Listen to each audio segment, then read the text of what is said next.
In South Africa, many women and men face complex health burdens. Chronic conditions and multiple risk behaviors are prevalent, even among the young. This is particularly concerning for women, as data from Soweto reveals. 43% of young women aged 18 to 25 years are unemployed, and 28% experience food insecurity. Additionally, 22% are anemic, 15% will be living with obesity, are hypertensive, and suffer from probable depression. Many have experienced unresolved trauma and adverse childhood experiences. Recognizing the critical importance of physical and mental health for women, we launched the Bukhali study to see if an 18-month community health worker-focused intervention could improve their well-being. For those women who became pregnant, we initiated a continuum of care package from preconception to post-delivery to determine if we could improve both pregnancy and child outcomes. Bukhali is part of the Healthy Life Trajectories Initiative, with similar studies ongoing in Canada, China, and India. Every human being starts out as a single cell and develops into a complete person. From the science of developmental origins of health and disease, we know that as a baby develops during pregnancy, it is shaped by mom's and dad's health and the environment in which he or she grows, and this influences the baby's lifetime health.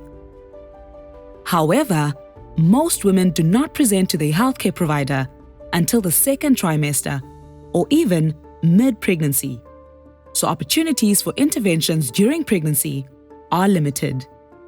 Every woman and man should be thinking about their own physical and mental health, whether or not they are planning a pregnancy. This is particularly crucial considering about 70% of all pregnancies in South Africa are unintended. Unplanned pregnancies are at greater risk of preterm birth and low birth weight babies. I actually didn't know what preconception was before I did the Bukhali study.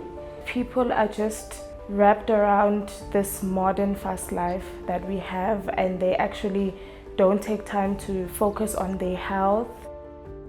If ever you're not healthy yourself, it might also affect your unborn baby. If we're going to talk about HIV and pregnancy, then might as well talk about preconception health as well. I found out that I have anemia through the study of Bukhali, and I understood the term that it's a lack of iron. So my partner and I are eating healthier. We now exercise so that when the time comes for us to conceive, we are both ready mentally, physically, and emotionally. At the heart of Bukhali is the community health worker who is delivering the intervention.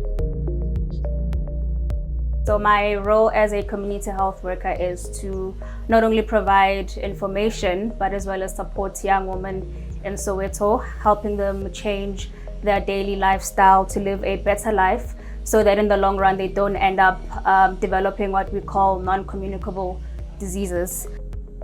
When we started the study, I think we never understood how powerful these community health workers will be. They create a bridge between an underserved community and the healthcare service.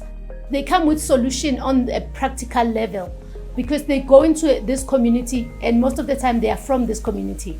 So they understand the problem, they understand language, they can simplify the information, they can support and walk the journey with the patient.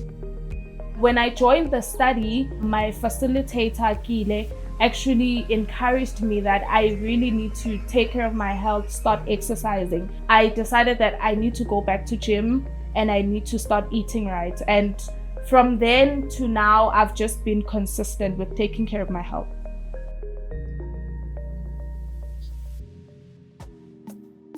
In Bukhali, we use the healthy conversation skills philosophy. This philosophy helps young women to actually come up with their own changes, so that these changes, they are for them and they own them, and they don't come from the health helper, so that the goals that they want to achieve is something that they strive for, not something that they are given by someone. Sometimes with them sitting together, it creates an atmosphere of them being understood by others, and then through that, they create connections that they actually take into the community. I was not able to speak about my problems or my home situation with other people. But since I've been in the study, from the first day I spoke about my situation. It has helped me a lot because now we learn about different things. It's like we're at school and I'm getting some experience. Because if there was no lessons received from Bukhali, maybe I would have killed myself. When I got to come to Bukhali, I got to see a much more broad perspective on preconception health.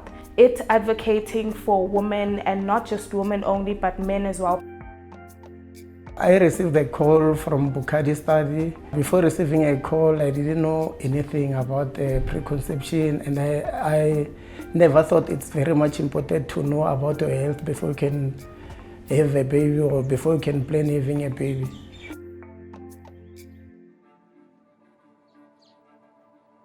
We are seeing a lot of change where these young women are actually starting to make decisions for themselves, doing what's best for them and their babies or their lives, their health going forward. I'm very grateful to the study because I was not going to be able to prepare for my future baby. Discipline and consistency goes a long way. My goal is also to encourage young boys to take care for themselves. If we are thinking of future generations, we have to invest in the community health worker. They are capable of changing how the message is delivered in the community, where the community is going to be attracted in actually applying preconception health. So I think government should provide programs in order to know how to care for yourself. Healthcare facilities should be able to go out into schools, parks, community halls, and even just people's homes to actually educate people about preconception and the importance of people actually taking care of their health. Health burdens in countries like South Africa are increasingly complex. We must pivot towards preventative measures and initiatives that enhance the well-being of both women and men. This isn't just for their benefit, but also for the future health of their children, should they choose to conceive. By prioritizing community health worker-based prevention initiatives and improving health of youth, we can disrupt intergenerational disease transmission and pave the way for a healthier future into late adulthood.